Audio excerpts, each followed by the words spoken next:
Alright, in this video we're going to make a blind contour of our face. So I'm going to ask that you look in a mirror, not look at the page, and go ahead and do a blind contour of your face. So what I did was set up my document cam, and you can use that on your your Chromebook. And I'm just going to go ahead and begin a blind contour of my face. Now the process is the same as if it was your hand. You're going to look around at the edges. I like to start with the very outside edge. Sorry, my dog joined me. And I'm going to work on the outside edge of my face first. And then I'm going to start working through the features. Now, most people start with the eyes, and I'm going to kind of start with the mouth area. And you can kind of see that I'm probably glancing just a little bit, but I'm trying to look at the screen and not pay attention to what I'm seeing on the page. And you can kind of see I can't really talk and draw at the same time. I never can. Of course, I'm trying to hold my mouth still and I'm talking to you at the same time. Now, when you do start to work with the portrait, it is kind of funny to actually kind of look at and for the first time think about your nose in a new way. A lot of times we think about our nose as a triangle and we try to put it on the page in a triangle-like process. But if you look at the edges, it's really not that.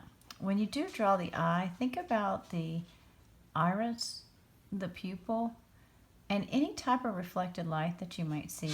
Don't forget the crease in the top, and then the eyebrows. Now, again, think about the edge work, and then working your way across. As I'm getting older, I'm getting a few more lines in my face that kind of help me, actually, with my cross contour. I'm not sure, I fight them a little bit because of my age, but I do kind of need them. The pupil and my highlight. And then a lot of little lines. I have little crow's feet now. Back down through the nose. And I'm going to go ahead and kind of go through my hair here. Now I have a longer hair since quarantine. And I'm not going to try to draw every hair, but I am going to think of it in its sections. And it's kind of capturing the light in these sections. Don't forget about those things. You'll look kind of funny if you just do your face. And then I'm going to come down into the shirt. There's a little bit of a collar and the other section of hair. Now I have a lamp or a light that's kind of blocking the other area, but I do want to capture a little bit of my sleeve and my arm. Okay, and again, it's a blind contour, so it's kind of quick. Oh my, I don't really have a head here, so this is kind of weird. But one way or another, it kind of works out pretty neat. Now, that's my first one. I want you to do 3 blind contours on the same page. They may or may not look like you, and then we're going to come back and do something interesting. So what I may do is, now that I've done that one pretty large, I might think about turning my head a little bit, and I'm going to start up here with a little bit of a head turn, and I'm going to think about what happens to the face when I turn it just a little bit. Again, the drawing part, I don't want you to spend a lot of time on. When we do an actual contour drawing, we're going to slow down, and we're going to do like a 20-minute drawing. But for this is a blind contour. So I want you to take about 3 or 4 minutes on each one.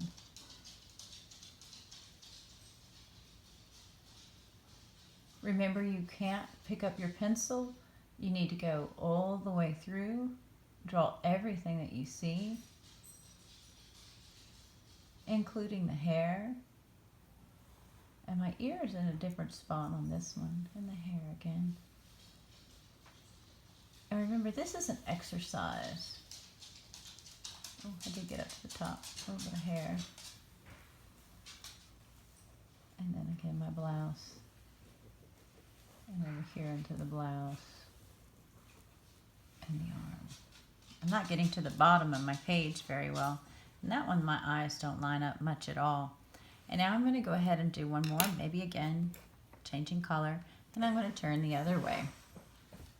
And again, I'll get a little different view. I'm going to start in a little different spot. This time I'm going to really focus on my eyes. I'm going to start there and really try to get those clear.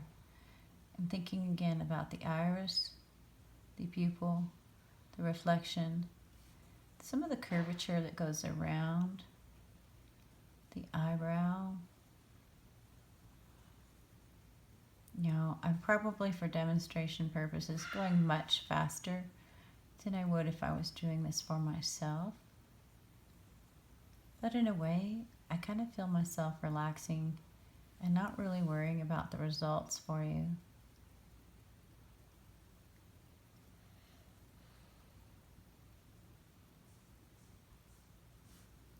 I'm kind of working in the mouth now, so I'm going to be a little quiet.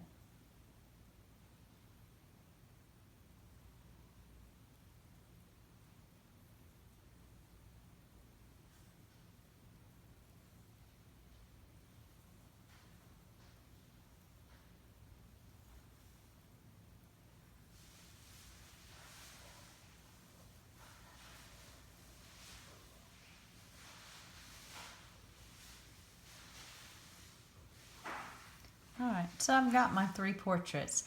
What I'll show you next in just a minute is how I'll come back and add line variety to this and create a kind of a work of art based from my contour line drawings.